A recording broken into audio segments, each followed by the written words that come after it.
the fear in my enemy's eyes. Listen as the crowd would sing.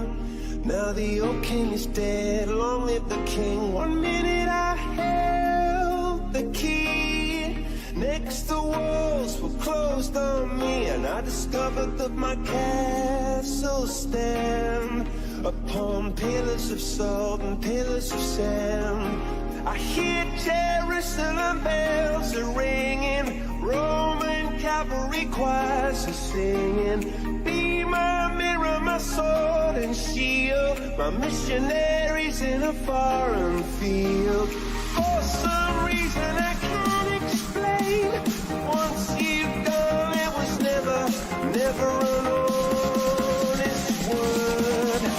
That was when I ruled the world.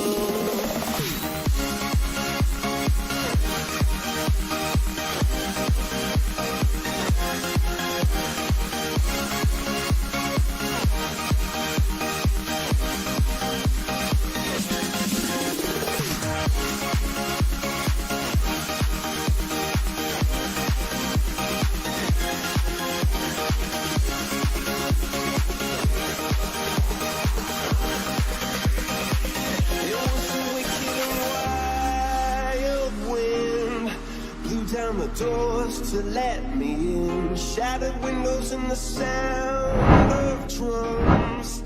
People couldn't believe. Hola amigos, ¿cómo están? Muy buenas noches, damos comienzo a este programa Todos Somos Abogados, capítulo 10 ya de nuestro programa, el día de hoy, 22 de julio del año 2021, en este día frío en la ciudad de La Serena y Coquimbo, 11 grados de temperatura para el día de hoy, eso es lo que marca a esta hora. Así que con un buen té ahí junto con mi amigo estamos compartiendo este capítulo de Todos Somos Abogados, con una humedad del 89%, quizás por eso hace tanto frío, porque la temperatura no es tan baja, pero pareciera que la humedad está un poquito más alta. Oye, sin Consuelo, quien anda de viaje, así que le enviamos un saludo bien grande a ella, que por motivos laborales no pudo estar con nosotros en el programa del día de hoy. Así que, nada, pues saludarla a ella, pero sí saludamos a los presentes y saludamos a Jorge Villalón. ¿Cómo estás, Jorge? Estamos quedando dos nomás, Carlito. Hola, Carlito, ¿cómo estás? Buenas noches, amigos y amigas en sus casas. Tengan la más cordial de las bienvenidas a un nuevo capítulo de Todos Somos Abogados. Tal como dice aquí mi amigo Carlos, nos toca a nosotros estar hoy en el programa. Consuelo tuvo que ausentarse, pero de igual manera vamos a tratar de ofrecerles el mejor programa que sea posible, con interesantes temas. Hoy día vamos a estar hablando de las deudas, de las cobranzas, de los embargos, y en las 10 cosas que debes saber vamos a estar hablando sobre el recurso de protección, que es un gran tema también. Así es que tenemos mucho que conversar, Carlito. Oye, bien, es que le estaba diciendo a José que no nos veíamos por Instagram. Ya. Solo estábamos saliendo por Facebook, ya hay gente que también nos ve por Instagram, así que ahí nuestro director nos está levantando en este momento por aquella plataforma. Oye, hoy quiero saludar también a los auspiciadores, a quienes nos apoyan para hacer este programa.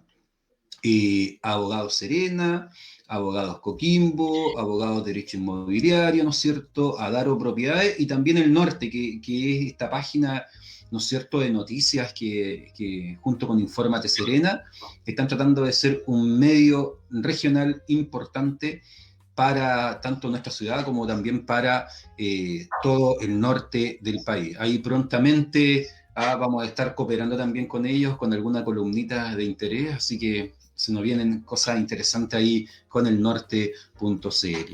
Oye, Jorge, yo creo que es importante también poder ir avanzando en los temas, y hoy estamos hablando de un abogado histórico bastante importante.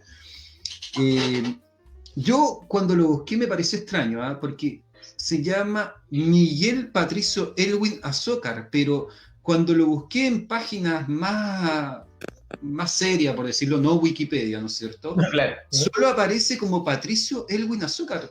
Sí. Cuéntame un poco a ver qué pasa, si tú sabes o no qué pasó, o simplemente que era más conocido por su segundo nombre. La verdad es que poco se sabía precisamente de que su primer nombre de pila era Miguel, Miguel Patricio. Pero estamos hablando claramente de Patricio Elwin Azócar. abogado, estadista y presidente de la transición.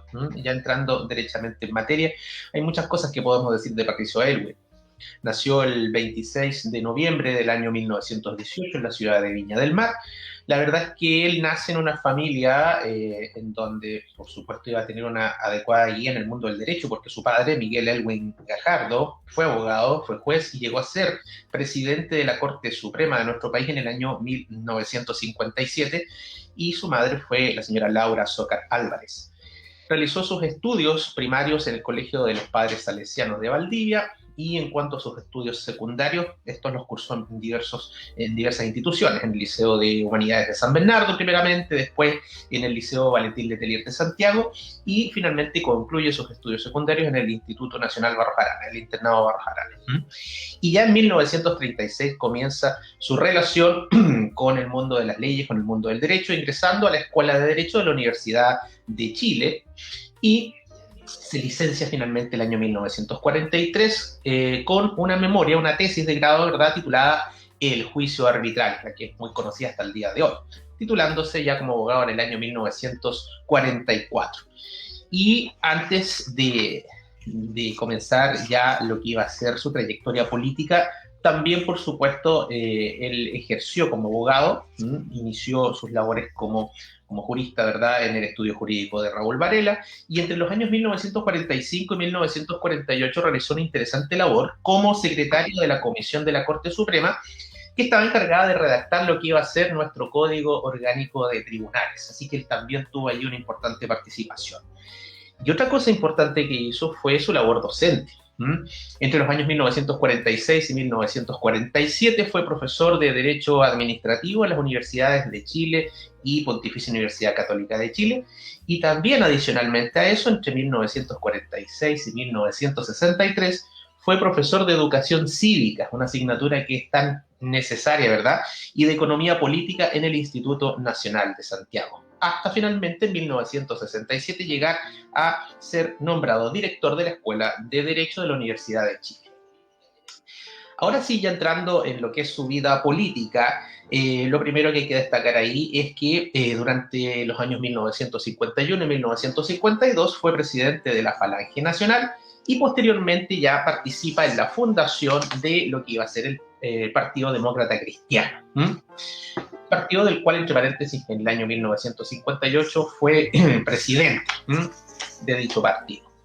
Fue un cercano colaborador del gobierno de Eduardo Frei Montalva, y asimismo fue un opositor al gobierno de la Unidad Popular dirigido por Salvador Allende. Y al llegar el 11 de septiembre de 1973, si bien en un principio respalda la acción de las Fuerzas Armadas, luego se termina transformando en opositor al régimen de Augusto Pinochet, rechazando la Constitución de 1980, sobre todo mostrándose contrario a la ratificación de la misma mediante el plebiscito. Ya en el año 1989 colaboró en la campaña del no en el plebiscito de dicho año, y luego del triunfo del no participó en las negociaciones con Augusto Pinochet para buscar la aprobación de las 54 reformas importantes que se realizaron a la Constitución del 80, aprobadas en el año 1989. Y ya en las elecciones del 14 de diciembre de 1989 finalmente resulta electo presidente de la República, asumiendo en mayo, en esa fecha histórica del 11 de marzo de 1990, por 4 años, dando inicio, con el apoyo de la Concertación de Partidos por la Democracia, al periodo denominado la transición a la democracia. ¿Qué podemos destacar del gobierno de Patricio Aylwin? Básicamente, en materias económicas, su gobierno se caracterizó por seguir la estrategia denominada crecimiento con equidad, intentando hacer este reconocimiento de la deuda al país que teníamos precisamente con aquellos más necesitados. Chile durante su gobierno vivió años de crecimiento económico, reducción de la inflación, reducción también del desempleo. Se impulsa la apertura internacional en materias comerciales, sobre todo a través de lo que fueron la suscripción de acuerdos bilaterales con diversos países del orbe, como México, Argentina, Venezuela, Bolivia y Colombia, entre otros. Y en materia de derechos humanos, destacar, por supuesto, la creación de la Comisión Nacional de Verdad y Reconciliación, que finalmente terminaría dando como fruto el recordado informe RETI relativo a las violaciones a los derechos humanos durante el régimen militar. Patricio Belgun Azócar fallece el 19 de abril de 2016 en la ciudad de Santiago y por supuesto aún constituye un referente sobre todo de las últimas décadas del desarrollo político de nuestro país, Carlos. Muy bien, Patricio Belgun Azócar, entonces, abogado y político, presidente de la República entre el 11 de marzo de 1998 y el 11 de marzo de 1994. Es el abogado histórico que nosotros quisimos presentar esta semana en nuestro programa Todos Somos Abogados. ¿Ya? Oye, Jorge, bueno, fue bien difícil esta semana poder encontrar un tema que fuera adecuado para poder conversarlo el día de hoy. Y en nuestra reunión ahí surgió la inquietud por una causa que nos llegó, y dijimos, oye, aquí ocurrió un hecho bastante grave con esta persona. ¿Por qué no hablamos a las personas de Todos Somos Abogados respecto de las deudas, de las cobranzas y de los embargos?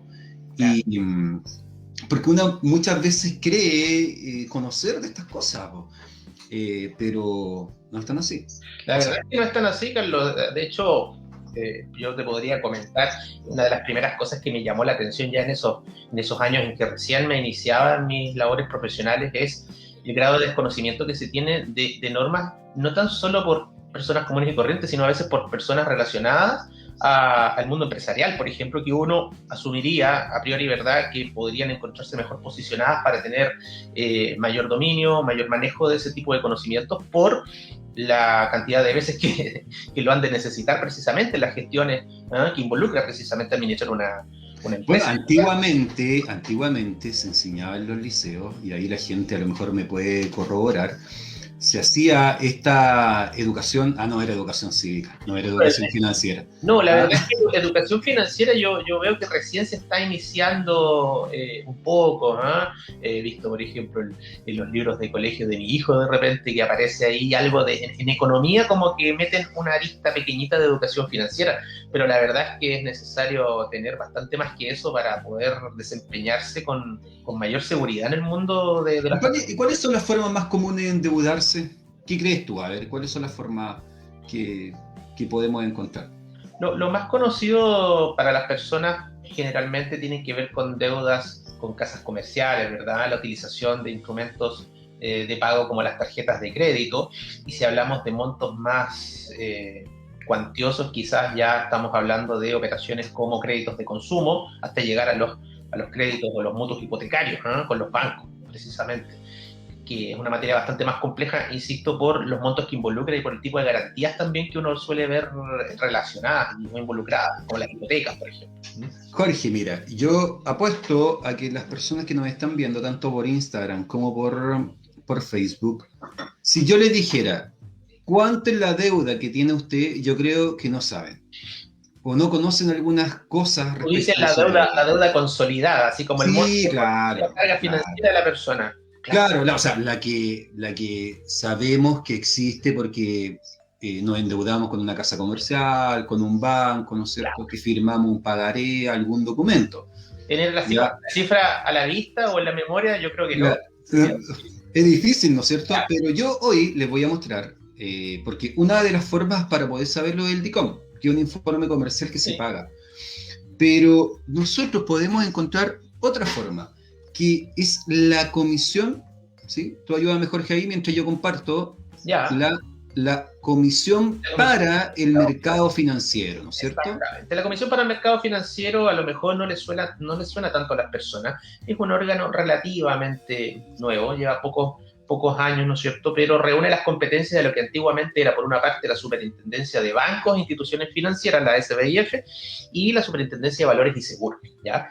Y lo que va a mostrar Carlos ahora es precisamente un documento que se puede obtener desde el sitio de la Comisión para el Mercado Financiero y que va en el sentido de lo que estábamos conversando recién. Es decir, oye, Jorge, mira, lo que pasa es que yo quise mostrarle esto a las personas porque esto es fácil de obtener. Claro. ¿Ya? Y esta es una página que, bueno, aquí uno ingresa Comisión para el Mercado Financiero, ¿no es cierto? Coloca en Google y uno puede conocer el informe de sus deudas en línea. Y esto no tiene un costo, no tiene ningún valor para las personas, ¿ya? Lo único clave única. Lo único que se requiere es la clave única, que obviamente por una cuestión de resguardo, yo no la voy a ingresar acá, ¿no es cierto? Pero cada uno puede hacerlo, ¿ya? Y entonces, con eso, nosotros podemos obtener un documento muy importante y que a mí también me gustaría poder compartírselo a la gente para que lo pueda ver. Y este documento es el informe que nos entrega de las deudas que tienen las personas. O sea, no las personas, la deuda que tengo, ¿ya? Carlos, contarle a la gente dónde se puede obtener la clave única, porque hay gente que todavía bueno, sí, a veces eso es no sabe importante. dónde. Sí, ¿Dónde se cuéntame puede? nomás. La clave única básicamente la podemos obtener en el registro civil. Muchas personas han tomado conciencia de la clave única a raíz de todas las gestiones que se han tenido que hacer por el tema de la pandemia. Muchas veces, por ejemplo, para ingresar a la comisaría virtual, ahí tenían que verse las circunstancias de o ingresar con su RUT o ingresar con la clave única. Para nosotros es muy común porque las diligencias que realizamos como abogados, ¿verdad?, las hacemos precisamente con clave única, entre otras cosas, ¿no? Oye, no le contemos a la gente, pero como uno maneja algunas claves únicas a algunos clientes, yo le saqué algunos informes a ellos, por eso, por un tema de resguardo, protegí sus datos aquí. Como un ejemplo, obviamente, que no se va... Claro, porque además la persona no sabe, ¿no es cierto? Oye, pero lo relevante de esto es, mira, la deuda directa que tiene esta persona. Debe al Banco Chile como deuda directa 73 millones. Esto yo creo que está relacionado a un crédito de hipotecario, ¿ya? No tiene mora 30 y 89 días y aquí podemos ver el monto total. Porque también vemos que tiene... ¿Verdad, Carlos? Eso de ¿Cómo? 73 es una sola operación, ¿verdad? Claro, es una sola operación, que debe ser por el monto un crédito hipotecario. Y un crédito hipotecario. Claro. ¿Ya? Y después tenemos, al Santander le debe 2 millones de pesos, que quizás sea un consumo, tarjeta de crédito. En total él tiene una deuda directa que debe 76 millones de pesos. No registra deuda indirecta, ya vamos a ver a qué se refiere la deuda indirecta. Y sí, si tú te das cuenta aquí, tiene líneas de crédito disponibles. Ojo con esto, y por qué digo poner bastante atención, porque ocurre que muchas veces uno tiene una tarjeta de crédito y en esa tarjeta de crédito a uno le dan cupo y muchas veces además ese cupo a uno lo llaman y le dicen, oye, te amplió el cupo, pero eso es deuda y es deuda directa a pesar que no se ocupe. Entonces este señor, entre su línea de crédito y la tarjeta de crédito al Banco Chile tiene 3 millones de cupos y en el Santander tiene 14 millones de cupos y en Cencosud tiene poquito, 610.000, pero tiene una deuda de 18 millones. Sumamos cosas, ya con esos 3 cupos tiene esa deuda. Claro, con esos cupos tiene esa deuda. Entonces, la verdad que este documento que es gratuito nos permite ver estas cosas. Vamos a ver otro ejemplo, porque aquí tenemos de otra persona que no tiene deuda directa, pero tiene deuda indirecta. ¿Y qué significa que tiene una deuda indirecta? Significa lo siguiente, que él puede haber sido aval o puede haber garantizado el crédito de otra persona, ya sea de su empresa. Por ejemplo, ocurre mucho con los empresarios que tienen una EIRL o empresa individual de responsabilidad limitada y que el banco, para poder prestarle dinero, lo que hace es hacerlo firmar como aval, como en garantía a la propia persona natural. Hay distintas maneras de quedar en esa posición de deudor indirecto, como se dice allí, ¿no? El aval es uno, avalista en el estricto sentido, se llama, ¿no es cierto?, la calidad de la persona, como fiador, como codeudor solidario. Entonces, de repente las personas firman documentos porque el amigo le pidió, qué sé yo, figurar en alguna de estas calidades, pero no se toma realmente conciencia de lo que implica. Eso implica comprometer el patrimonio completo de la persona, ¿o no, Carlos? Así es. Oye, y otra cosa importante acá, mírale la mora 90 días y más, 874. Este señor está listo para la foto ya. Pronto lo van a demandar. Entonces, aquí nosotros podemos ver estos ejemplos de la Comisión para el Mercado Financiero, Jorge. Oye, y ahí toma importancia porque, bueno, ya vimos esto, ¿no es cierto? Vemos el tema de la deuda, sabemos cómo la podemos obtener, Jorge. Sí. Pero ahí surge el tema de las cobranzas. Porque si debo, ¿no es cierto? Ahí nos pudimos dar cuenta en este informe, 30, 60 días, después a 90. Y las cobranzas, estas cobranzas extrajudiciales, ¿son legales o no son legales? Es la cuestión. Ahí existen en el fondo dos etapas, como tú bien señalas. Generalmente los acreedores suelen instar por el cobro extrajudicial en una primera etapa, ¿no? Sobre todo dependiendo de la política que sigan respecto a los montos, en base a los cuales ya van a tirar a cobranza judicial derechamente, ¿verdad?, sus acreencias, pero generalmente se intenta agotar la vía de la cobranza extrajudicial. Lo cual ha sido bastante polémico en los últimos años y ha motivado una serie de modificaciones a distintos cuerpos legales, particularmente a la ley de protección a los derechos de los consumidores, Carlos, ¿eh? Y ahí tú, justamente antes del programa comentábamos allí una modificación importante que ocurrió en abril de este año, si mal no recuerdo, ¿verdad? Jorge, así es, la ley 21.320. Ahí sí. Coméntale tú a los amigos en la casa. Sí, lo que pasa es que uno tiende a pensar que las cobranzas extrajudiciales no son legales, ¿ya? O no tienen una asidero legal, y no es así.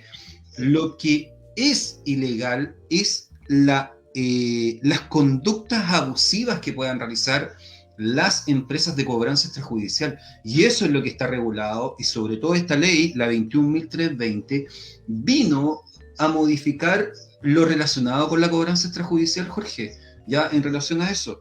Y entonces ahí tenemos, por ejemplo, que... ¿En qué punto vino a modificar más o menos? Mira, solo para un ejemplo, porque esto da para un tema mucho más largo, ¿eh? Pero algunas situaciones, por ejemplo, no se puede, la empresa de cobranza solo puede efectuar un contacto telefónico o visita por semana. ¿Ya? ¿Para qué? Para poner en conocimiento de la deuda al deudor. ¿Ya? Entonces, esa es una situación.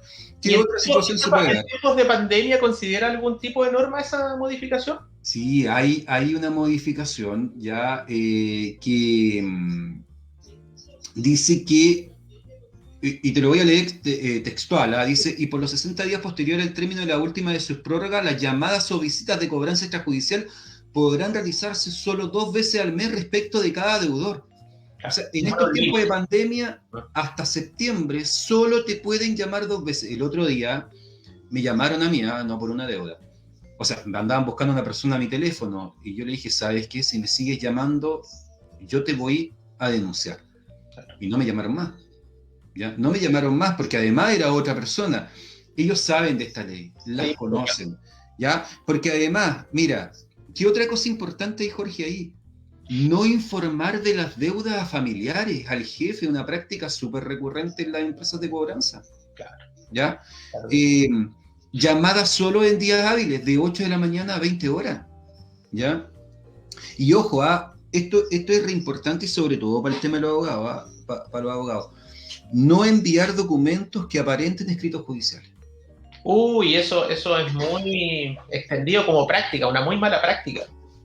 Muchas veces se le hace creer derechamente a las personas que lo que se está haciendo o lo que se está practicando es una notificación, por ejemplo, de una demanda de cobranza, una demanda de juicio ejecutivo, pero la verdad es que son simplemente papeles, lo vamos a decir así abiertamente, que aparentan ser una notificación oficialmente realizada, supuestamente por un ministro de fe, como sería un receptor judicial, como debiese ser según la ley, pero no, muchas veces son personas contratadas precisamente por la empresa de cobranza, que a su vez está obviamente contratada por el acreedor correspondiente, la casa comercial X, ¿verdad?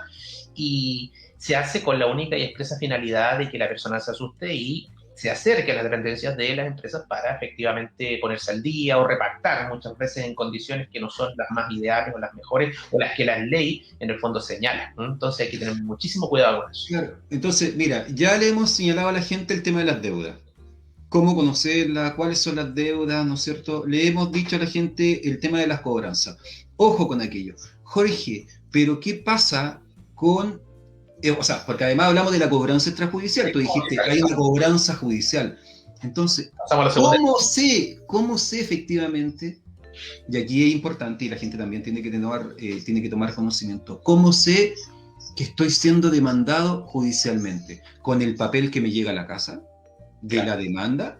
¿Con eso? Esa entrega que se realiza de la copia de la demanda y de la resolución que inicia un procedimiento que técnicamente se denomina juicio ejecutivo. Hay distintos tipos de juicio ejecutivo, pero lo vamos a decir así en términos muy generales, ¿verdad? Las cobranzas judiciales suelen ser tramitadas bajo ese procedimiento llamado juicio ejecutivo, y efectivamente lo que a usted le va a indicar el inicio, le va a marcar la noticia del inicio de un juicio en su contra, va a ser la notificación, ¿ya? El procedimiento donde se acerca un ministro de fe llamado receptor judicial a su hogar y realiza, idealmente, directamente a la persona, ¿verdad? Al ejecutado, al demandado en este caso, pero también hay que tener ojo ahí, Carlos, porque muchas veces las personas no se encuentran en su domicilio y el receptor está facultado para realizar lo que se denomina una notificación personal subsidiaria. ¿Qué quiere decir eso en lenguaje sencillo?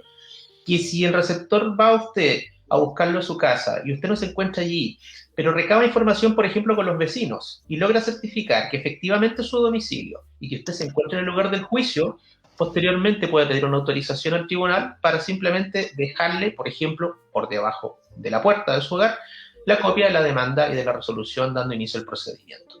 Lo cual es bastante, o podría ser bastante complejo, porque aquí existen dos formalidades importantes. Una que es la notificación y otro que es el requerimiento de pago. El ministro de fe, idealmente, si encuentra a la persona, tendría que requerirlo personalmente de pago por el monto que lo están demandando, ¿verdad?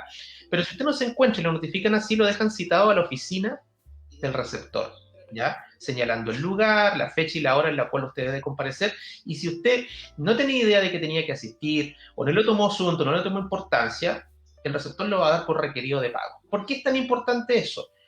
Porque desde allí empieza a correr un plazo que es bastante corto para poder presentar oposición, precisamente, excepciones a esa demanda. Es decir, defenderse. Dicho de manera simple, defenderse. Jorge, es tan importante lo que tú dices del tema de la notificación y de la forma como debe notificarse, porque ocurría un hecho. Estoy hablando, había una práctica muy recurrente en los estudios jurídicos, a realizar la demanda, presentarla en la corte, ponerle el famoso timbre o hacerlo, ¿no es cierto? Luego tomar esa demanda, imprimirla y después la enviaban como una carta certificada. Sí. Eso no es una notificación. No, eso no es una notificación. Y eso es muy relevante porque eso lo único que hacía era asustar a las personas que concurrieran y tomaran muy malas decisiones. Así es. ¿Ya? La única forma válida de que sea demandada una persona, ¿no es cierto?, y que tome conocimiento es mediante la notificación y las formas que tú señalaste. Otra cosa, Jorge, aquí es muy relevante, es el famoso reconocimiento de deuda que se da como una etapa previa, porque muchas veces no existe absolutamente nada a las casas comerciales, e incluso a tesorería, al fisco, se les pasa el tiempo y aparece la famosa prescripción. La prescripción. Pero ellos, con la finalidad de poder hacer que nuevamente renazca esto, citan a las personas con el famoso reconocimiento de deuda. Y ojo aquí, personas de Instagram, Facebook y de Todos Somos Abogados, basta con que la persona vaya a este reconocimiento de deuda y diga yo no debo para que eso quede en nada. En nada, claro. ¿Ya? Entonces, ojo ahí, le estamos dando consejos. ¿Qué preparatoria ahí de lo que tú estás diciendo? Bueno, hay más, la verdad, pero ya que No, pero para englobar, ¿no? Sí, lo que pasa es que hay dos. Uno que es la confesión de deuda o reconocimiento de deuda y el otro el reconocimiento de firma, ¿ya? A veces las personas reconocen efectivamente su firma puesta en un documento en donde se manifiesta que existe alguna obligación pendiente, una deuda, pero no confiesan la deuda. El punto es que la ley asume que aunque usted niegue la deuda, si reconoce su firma, de todos modos queda preparada la vía ejecutiva y puede demandarse después. Entonces hay que tener cuidado con esos detalles. Evidentemente uno no puede estar negando su propia firma porque eso ya sería un delito. No, de firma no, estamos hablando de deuda. No, por eso te digo. Claro, sí. Oye, Jorge, pero aquí se notificó a esa persona y se puede defender o no? Porque... Claro, eso es lo que yo estaba explicando recién. Allí hay que ver con el tema de los plazos, ¿ya? La verdad es que la ley distingue distintos escenarios para efecto de los plazos, pero el escenario más dramático sería precisamente que usted lo notifique en un domicilio que quede efectivamente en la misma comuna de asiento del tribunal donde se está siguiendo la causa. En ese caso va a tener usted 4 días hábiles para poder presentar lo que se llaman excepciones en contra de esa demanda ejecutiva, es decir, defenderse, ¿ya? Oye, Jorge, mira, y yo no me quiero defender porque en realidad le debo. Ya debo, como salía ahí la deuda del señor, 19 millones de pesos. Claro. Y justo me gané la lotería y le quiero pagar.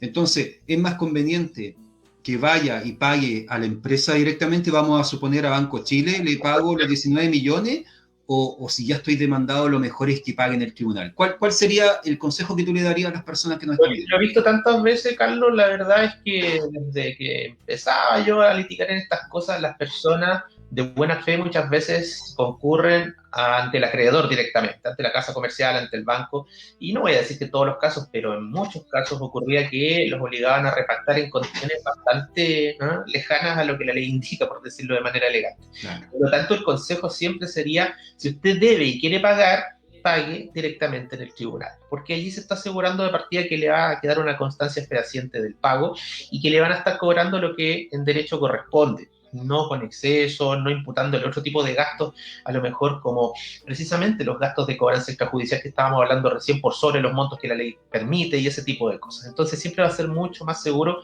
realizar ese pago directamente al tribunal. Sí, yo creo que es importante lo que tú dices, Jorge, porque mucha gente, vamos a tomar como ejemplo, debía 4 millones de pesos, se acercaba a la tienda X, no vamos a señalar ninguna casa comercial en especial, ya se acercaba y decía, ¿sabe qué? Yo tengo 1 millón para repactar. Lo repactaban, pasaba un tiempo y seguía debiendo los mismos 4 millones. Y preguntaba a esa persona por qué, porque se lo imputaron solo a los intereses, Claro, solo a los gastos de cobranza. Entonces, que la gente de repente no comprende porque no sabe justamente cómo razona el legislador, cómo razona la ley. Y cuando uno tiene la deuda, lo primero que tiene que terminar de pagar son los intereses. Y luego empieza a pagar el capital. Entonces, no es extraño que haya sucedido eso. Pero ahora, ¿qué tipo de intereses son los que le aplicaron? Eso es otro tema. Entonces, por eso yo siempre recomiendo, vaya y pida una liquidación del crédito en el tribunal. No, y en el tribunal le van a poner el interés, el máximo convencional, ¿no es cierto? O legal, o el que esté establecido ahí. Por caso concreto, claro, pero dentro de Claro. los límites que la ley establece. Exacto. Claro, las costas judiciales no van a haber cobro y todo se va a imputar al capital, efectivamente, y no a los intereses usureros que cobran las casas comerciales. Oye, Jorge, y en relación a esto, porque estamos hablando si podía pagar, pero ¿qué pasa si la persona no paga? ¿Ya? No paga. ¿Me pueden embargar? O sea, oye, la gente siempre confunde el embargo con el retiro de bienes. Yo creo que es importante también aclararse. Ya recapitulando, ¿cuándo podría pagar la persona? Lo notificaron y lo requirieron de pago. En ese caso, podría desde ya pretender pagar, si es que tiene los medios y considera que efectivamente debe. El problema va a ser, si usted no pagó en ese momento y no se defendió, se le pasaron los 4 días de los que hablábamos recién a contar del requerimiento de pago. En ese caso, va a proseguir lo que se llama el procedimiento de apremio. Y ahí aparece esta famosa diligencia que tanto le temen las personas, que es el embargo. Lo primero que tenemos que hacer aquí es una distinción. El embargo no es lo que generalmente se piensa que es. La gente generalmente piensa que el embargo es que viene el receptor y se lleva inmediatamente las cosas. No, ese es el retiro de los bienes, el retiro de las especies. El embargo es una medida que intenta sacar del comercio humano, vale decir, evitar que usted transfiera esos bienes, ¿ya?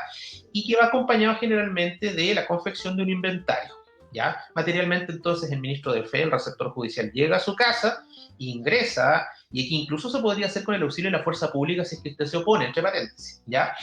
Y realiza justamente este inventario, que es un listado de las cosas que se pueden embargar, porque, ojo, no todo se puede embargar, ¿ya? Y anotando un valor prudencial a cada una de esas cosas para efectos de que exista cierta proporcionalidad entre el monto que se está cobrando en capital, intereses y costas y el monto en el cual podría... O sea, si lo lleváramos, resumiendo y en términos sencillos, lo que hace el receptor es anotar los bienes. Eso es el embargo. Sí. El embargo es la anotación de los bienes. Y como decía Jorge, no todos los bienes. ¿Me podrían embargar la cama, la cocina? No, esas cosas no, ¿ya? ¿No es cierto? La ¿Mi cama. PlayStation me lo podrían embargar? Existen algunas cosas que se pueden embargar, pero hasta ciertos montos, ¿ya? Hay otras cosas, por ejemplo, los libros con los cuales se ejerce una profesión también tienen una restricción para ser embargados, ¿ya? Entonces hay que tener... ¿Mi remuneración me la pueden embargar? Ahí con el tema de las remuneraciones hay también, incluso con el tema de las pensiones de alimentos, es otro caso importante, ¿eh? Porque la verdad es que la ley da todo un listado y en el fondo, ¿cuál es el consejo que yo doy aquí? Ya desde el momento en que usted recibe la notificación y lo ha requerido de pago, debiese ir corriendo a asesorarse con un abogado, ¿ya? Con mayor razón si ya estamos en el momento del embargo. Sobre todo porque muchas veces, como las personas no conocen esto, simplemente dejan que incluyan todo, ¿ah? O incluso a veces puede pasar que se haya cometido un error y no se haya decretado ningún embargo, como pasó justamente en el caso que tú decías al comienzo, ¿ya? Entonces, un abogado puede verle todas esas cosas, puede ingresar con la clave única, ¿verdad? Y examinar cómo está el Jorge, estado. ya se nos va acabando el tiempo y quiero plantear dos cositas antes Sí. de irnos a la pausa. Ya, la primera de ellas es, mira, ocurre lo siguiente, que es el caso muy típico para la gente que nos está viendo en Instagram, en Facebook. Arriendo una casa.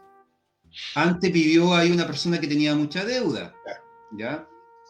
Y esta persona se fue. Y después llega el receptor y va y me embarga los bienes. ¿Qué puedo hacer yo ahí? ¿Existe alguna posibilidad de defensa, no? Esa persona que no tiene absolutamente nada que ver con la deuda que se está cobrando, porque como tú bien dices, esa deuda correspondía al personaje que vivió antes ahí, ¿verdad? Por lo tanto, el nuevo arrendatario no es el deudor principal. Podría eventualmente, en caso que le embarguen sus bienes, presentar lo que se denomina una tercería, ¿ya? Y ahí existen distintas tercerías. Las más comunes, las más conocidas son la tercería de posesión y la tercería de dominio. Pero en términos sencillos es un procedimiento bastante más acotado. Bueno, la de posesión en realidad, la de dominio podría ser un poquito más larga, pero que tiende precisamente a salvaguardar de que los bienes que no son del deudor principal, del ejecutado, queden fuera precisamente del embargo. Y otra cosa que ocurre siempre, vos. Me compré un televisor hace 10 años, la gente no guarda las boletas. Eso es importante. Y entonces, ya, no guardé la boleta. ¿Cómo pruebo que ese televisor es mío? ¿Cómo podría saberlo? Claro. Eventualmente allí existen dos cosas que distinguen. Una cosa es el dominio, que usted es dueño, y otra cosa es que es el poseedor. Es decir, que en el fondo usted actúa como dueño, por mucho que no tenga cómo demostrar su dominio sobre esos bienes, ¿ya? En el caso de los bienes muebles, generalmente son tercerías de posesión. En el caso de las tercerías de dominio es más complejo porque hay que tener efectivamente un instrumento que tenga fecha anterior a el inicio del procedimiento. ¿Ya? Claro, entonces yo podría probar efectivamente que soy poseedor de ese televisor, acompañando algunas fotografías, ¿no es cierto? Algunas cosas que acrediten que... La prueba de testigo también que se utiliza. La prueba de testigo, correcto. El tribunal si las aceptan o no, hasta qué punto. La generalidad indica que las tercerías, por lo general, nunca son defendidas por las casas comerciales, por los bancos, porque cuando las pierden además son condenados en costa. Lo hacen por eso, efectivamente. Sí, así que, oye, ese tema es relevante. Jorge, y mira, ahí cortito, hablemosle a la gente, una vez que se hace el retiro de los bienes, que ya sabemos que llevarse las cosas, ¿para dónde se las llevan las cosas que retiraron de mi inmueble?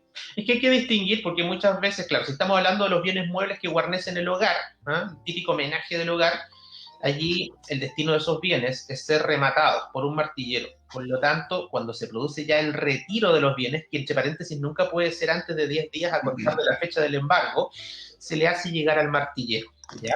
Y esta persona es la que procede a rematar estos bienes. Si estamos hablando de un bien inmueble, la verdad es que se realiza lo que se llama una subasta pública, y esa subasta ocurría antes de la pandemia en las dependencias del tribunal mismo. Ahora, Carlos, esto se está realizando, me imagino que a través de... No, en todo sentido, o sea, los martilleros, incluso para bienes inmuebles, ¿no es cierto? Y para bienes inmuebles en el tribunal se hacen vía Zoom. ¿Ya? Y se muestran los lotes y todo. Oye, es una buena oportunidad para la gente, sepa también, Sí. Salen bienes muebles muy baratos, ¿ya? Muy baratos. Entonces, si alguien busca algo ahí para revender y a poder hacer un negocio, es una buena oportunidad de negocio, ¿ya? Jorge, mira, y lo último que yo creo que es relevante es saber qué ha ocurrido con los embargos y la retiro de especies en tiempo de pandemia. Claro. ¿Ya? Y ahí es una situación bastante especial porque nosotros estamos en pandemia desde marzo del año 2020 y todos los embargos y los retiros de especies han quedado suspendidos. Solo hasta hace algún tiempo han dado lugar a ello.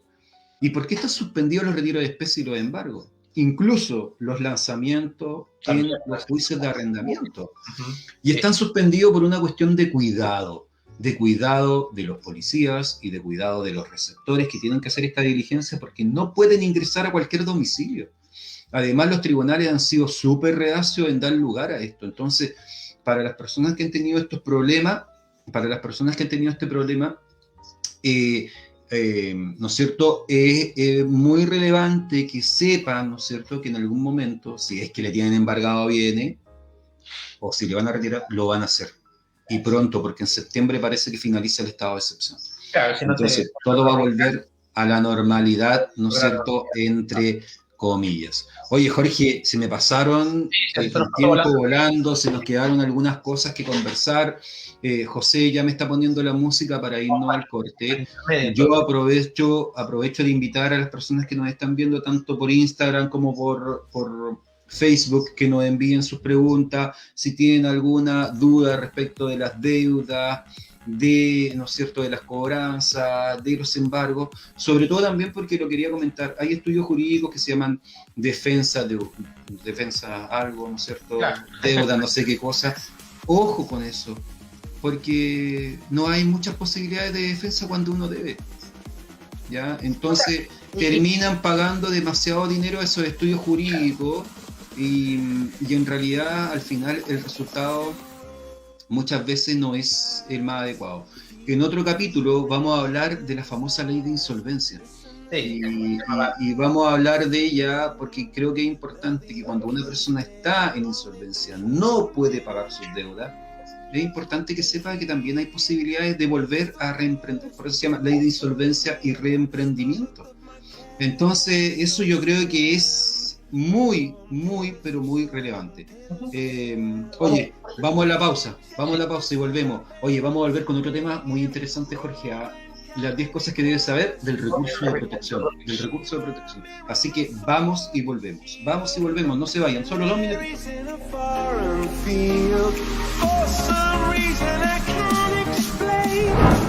¿Arrendar o comprar una casa? ¿O deseas administrar y hacer crecer tu patrimonio inmobiliario? Entonces necesitas la asesoría experta de Adaro Propiedades. Con más de medio siglo en el mercado de las propiedades, sabemos perfectamente cómo administrar y hacer crecer tu patrimonio. Visítanos en www.adaropropiedades.cl. Adaro Propiedades, más de 50 años marcando la diferencia en el rubro inmobiliario.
¿Necesitas vender, arrendar?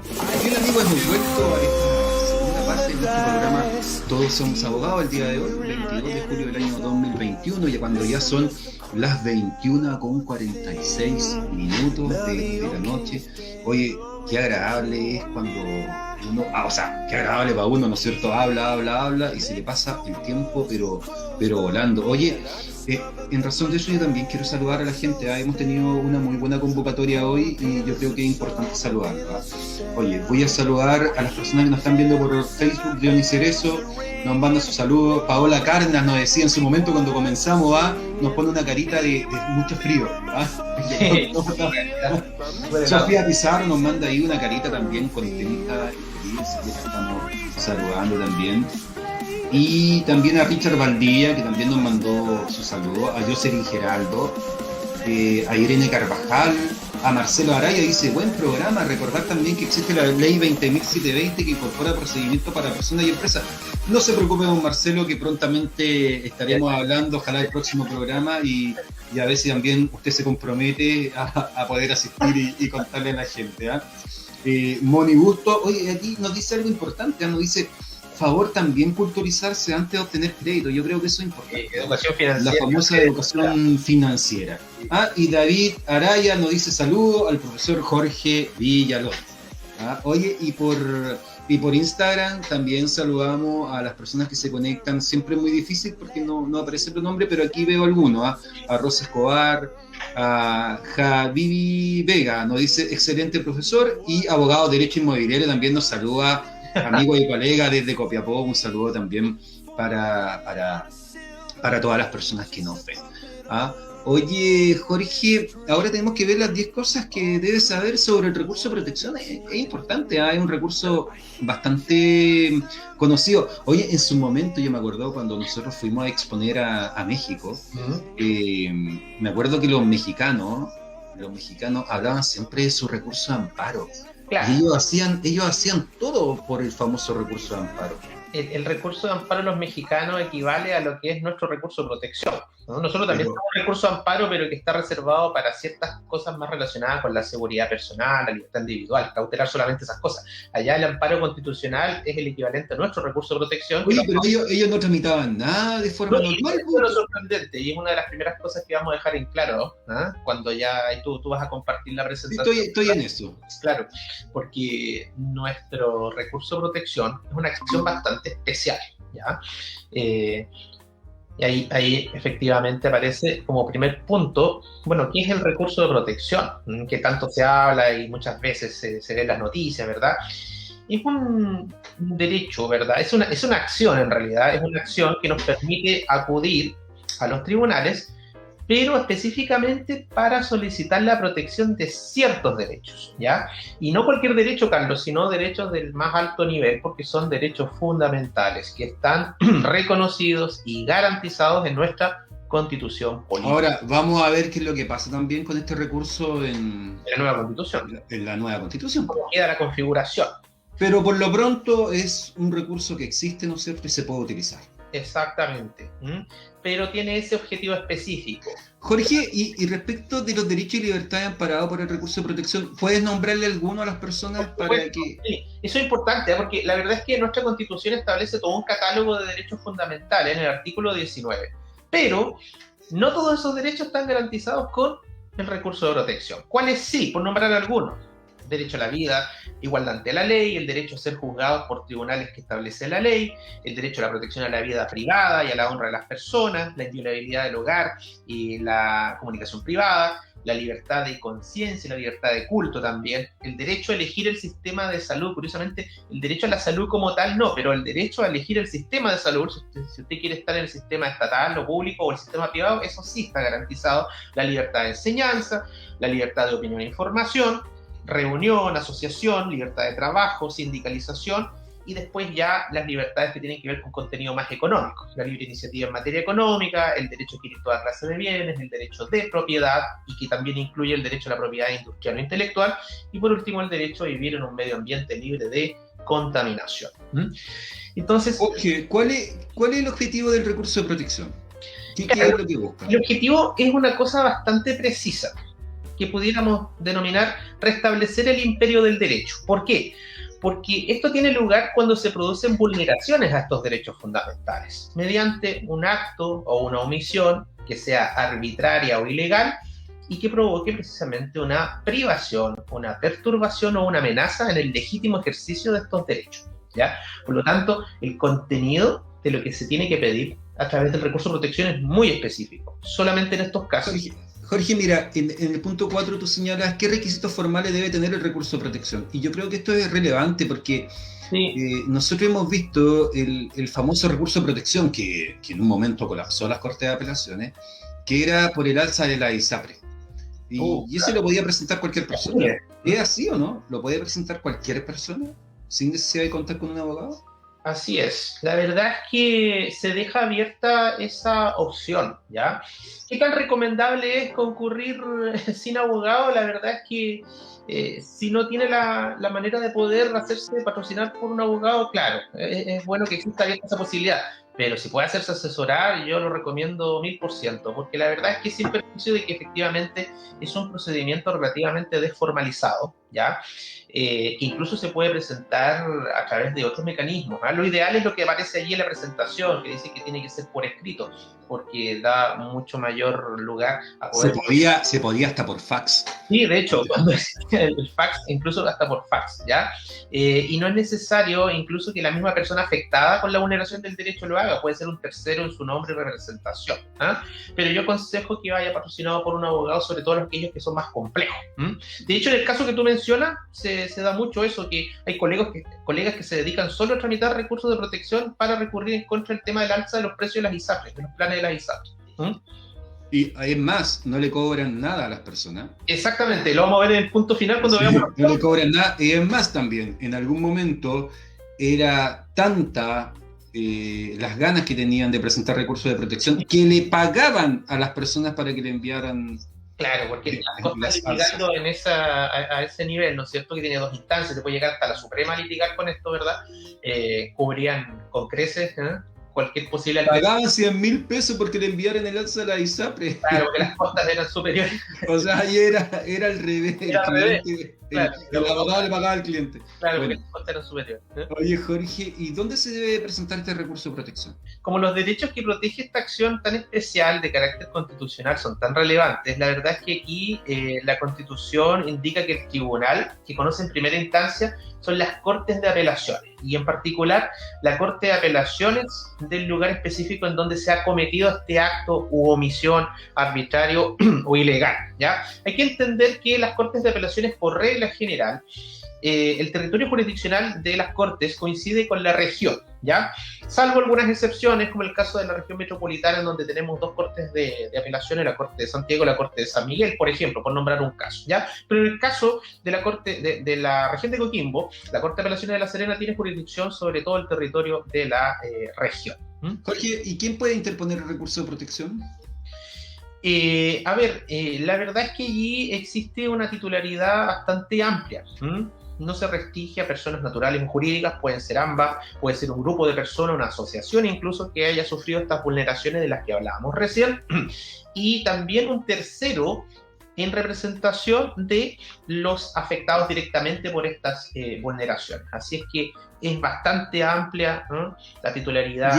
¿Y el plazo en cualquier momento? La verdad es que aquí sí existe un plazo. Antiguamente el plazo era más corto, eran de 15 días a contar de la ocurrencia del acto, la amenaza o la omisión. Luego se ampliaba a 30 días a contar de este acto o amenaza.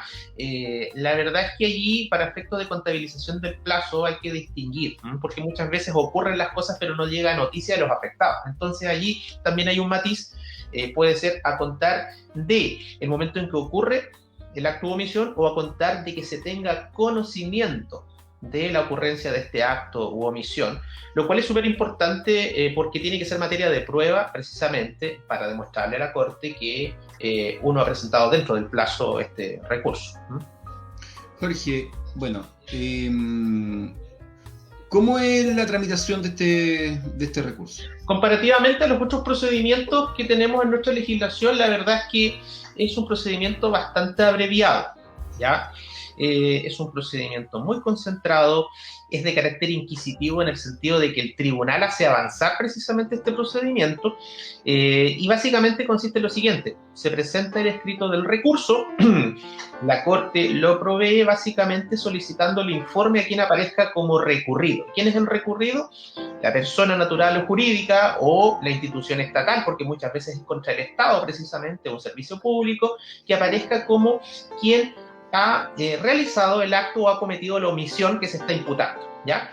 Y ya sea que se evacúe dentro del plazo que la Corte le señale este informe a este recurrido, o sin él, vale decir, pasa el plazo y no se emite este informe, bueno, en su minuto después se hace avanzar el procedimiento por la Corte y se llega a la parte que se llama la vista de la causa, ¿ya? Que para que la gente lo entienda en un lenguaje más sencillo, corresponde básicamente a los alegatos de los abogados, de la parte recurrente y recurrida, ante los ministros de la Corte, y ya luego queda en estado de ser resuelto. Y esto tiene dos instancias. En la primera instancia la Corte de Apelaciones, como ya dijimos, y en la segunda ya la Corte Suprema. Jorge, una novena cosa que es importante que la gente sepa de este recurso es se falló el recurso de protección, ¿ya? Se dictó una sentencia. ¿Yo podría volver a presentar otro recurso de protección o podría presentar otras acciones ante otros tribunales? Ya, esa es una excelente pregunta, porque aquí hay que distinguir, ¿ya? Si estamos hablando de presentar otro recurso de protección motivado por los mismos hechos y aduciendo los mismos derechos vulnerados, las mismas causales, no, ¿ya? Porque ahí se produce un efecto que se llama el efecto de cosa juzgada. No se puede volver a ver las mismas cosas entre las mismas partes y por las mismas razones. Pero el recurso de protección tiene una característica bastante particular, que es que no impide que se puedan ejercer otros derechos u otras acciones emanadas de los mismos hechos, pero distintos del recurso de protección, ¿ya? Y eso suele ser muy visto, ¿sí? Muchas veces, de hecho, las mismas cortes rechazan recursos porque la vía legal para ocurrir, es decir, la vía para reclamar de alguna situación en particular, es distinta al recurso de protección. Entonces, la jurisprudencia ha filtrado mucho lo que tú comentabas en un principio, ¿verdad?, sobre esta gran cantidad de recursos. Cuando recién aparece el recurso de protección, hubo una especie de fiebre de presentación de los recursos, y no me estoy refiriendo a lo que comentabas tú recién, ni siquiera en los años 90 se presentaban mucho, y las cortes empezaron, a través de la jurisprudencia, a ir reduciendo precisamente a través de los criterios de admisibilidad de los recursos. Oye, Jorge, ¿cuánto vale este recurso? ¿Cuánto vale esta hermosura de recurso? Ahí hay que distinguir. Bueno, un caso especialísimo es el que tú comentabas antes, ¿no? El caso de la tramitación de los recursos de protección que tienen que ver con la reclamación del alza de los precios de los planes de la ISAPRE. Bueno, allí la verdad es que podría salir 0 pesos para la persona, ¿verdad?, en la medida que el abogado simplemente va por las costas, ¿no? Y lo termina pagando el recurrente, la ISAPRE en ese caso. De no ser así, el recurso de protección generalmente va a tener un costo aproximado de los 500.000 pesos. Es una litigación que, dependiendo del caso, podría ser de relativa complejidad y se podría terminar litigando, insisto, en Santiago ante la Corte Suprema. Así que eso es el valor más o menos. Y como siempre, asesórate con... Sí, lo vuelvo a repetir. O sea, por mucho que aquí se permita en el fondo litigar personalmente, yo siempre recomiendo asesorarse con un letrado, con un abogado. Bien, Jorge. Oye, interesante el tema del recurso de protección, porque es muy digo, o sea, se escucha mucho, pero no se conoce. No se conoce, claro. No se conoce tanto.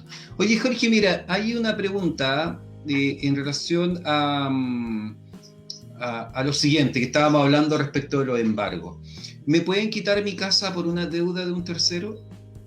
Claro. A ver, ese caso es muy interesante, porque va a depender muchísimo de si esa propiedad, si ese bien raíz ha sido dado en garantía, y específicamente ahí estamos hablando del caso de la hipoteca, ¿ya? En capítulos anteriores hemos mencionado que el hecho de que una propiedad, una casa, un bien raíz se encuentre hipotecado no obstaculiza el hecho de que pueda transferirse, se pueda vender y se pueda transferir el dominio. Pero queda esa hipoteca vigente garantizando una obligación que es de otra persona, y por lo tanto bien podría ocurrir. Vamos a poner un caso ya en concreto, que un banco X tenga precisamente una propiedad hipotecada en su favor para garantizar el pago de un mutuo hipotecario, un típico préstamo. Y la persona deudora vende esa propiedad y el tercero que lo adquiere, la adquiere con la hipoteca, ¿ya?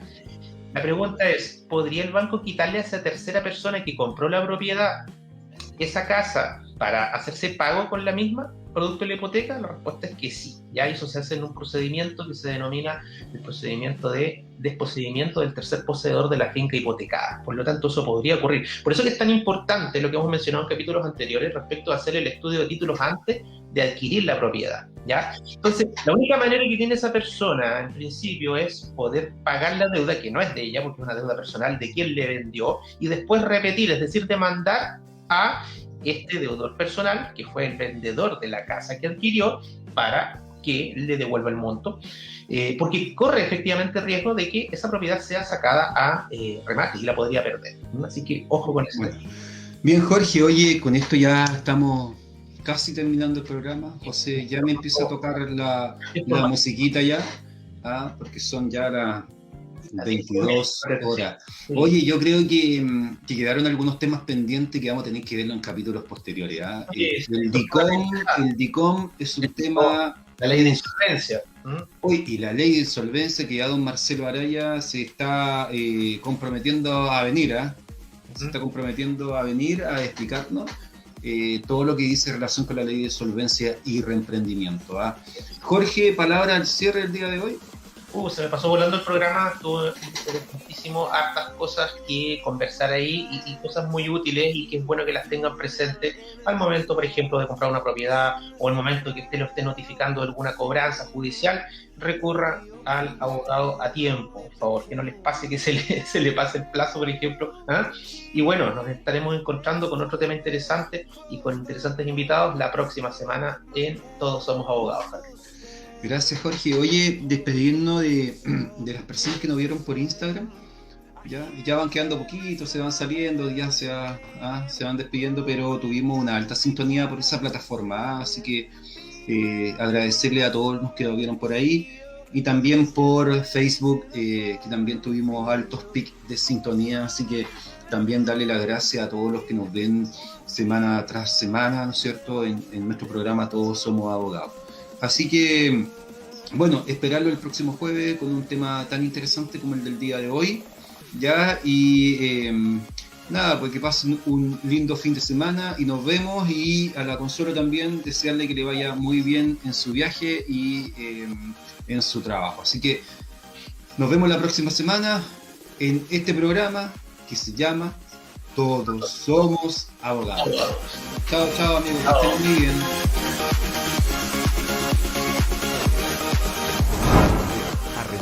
¿O comprar una casa? ¿O deseas administrar y hacer crecer tu patrimonio inmobiliario? Entonces necesitas la asesoría experta de Adaro Propiedades. Con más de medio siglo en el mercado de las propiedades, sabemos perfectamente cómo administrar y hacer crecer tu patrimonio. Visítanos en www.adaropropiedades.cl. Adaro Propiedades, más de 50 años marcando la diferencia en el rubro inmobiliario.